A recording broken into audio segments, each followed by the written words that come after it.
We're going to be reading out of Joshua today, and I'm going to start with Joshua chapter 1 because this is kind of where the plan begins. Then Joshua issued instructions, Joshua chapter 1. Then Joshua issued instructions to the leaders of Israel to tell the people to get ready. Turn to your neighbor and say, get ready. Get ready to cross the Jordan River.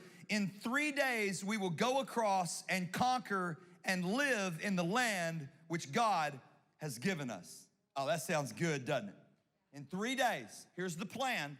Everybody say, here's the plan. In 3 days, we're gonna cross the Jordan, we're gonna conquer, and we're gonna live in the land which God has given us. Now, that sounds awesome until you realize that the Jordan was at flood stage.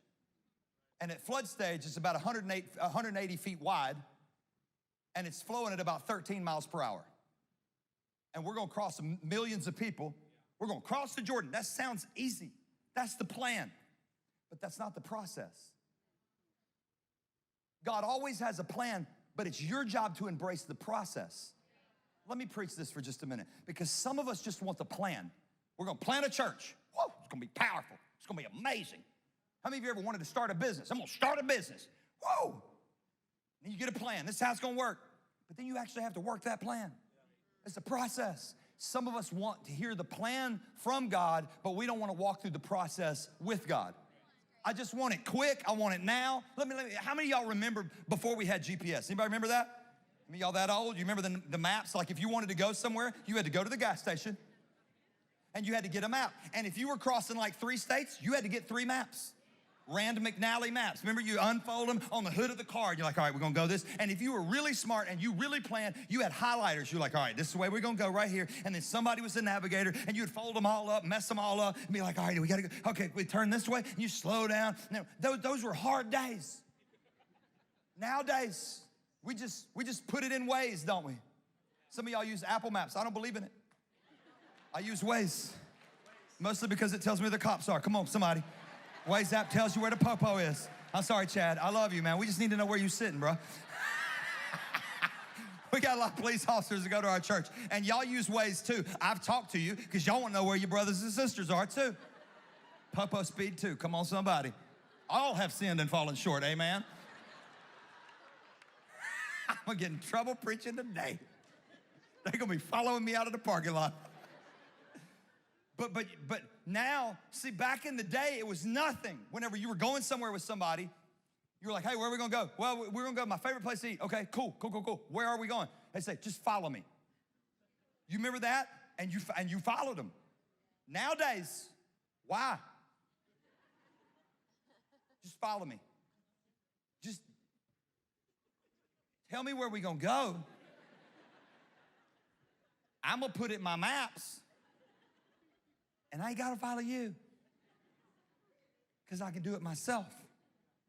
And I can make better decisions on my own. And I don't have to follow you.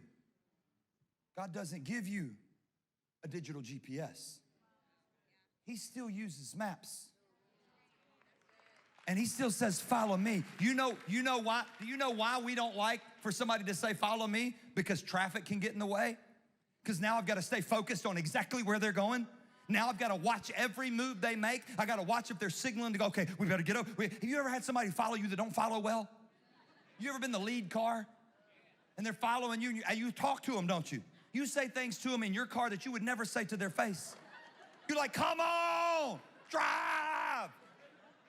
And then what do you have to, I got to slow down. Because they don't, just get over. I wonder if God isn't doing that with some of us. Come on, get closer to me, follow me. I'm taking you somewhere. I can see something ahead. Get as close as you can to God and follow the process. God's got a plan, but he has a process. Process requires 4 things. Number 1, it requires patient trust. Patient trust. He knows what he's doing even when you don't. I want to know everything that he's doing. Why? So I might take a different way. That's why he doesn't tell you everything. Your word is a lamp unto my feet and a light unto my path. It's not a floodlight. It doesn't show me very far down the road. It just shows me how to live today and then how to live tomorrow. And daily I got to follow and give us this day our, not our weekly bread, not our monthly bread. Some of y'all living on yearly bread. Come on, some of y'all That religious bread is moldy. Hello. Let's follow him daily. It takes patient trust.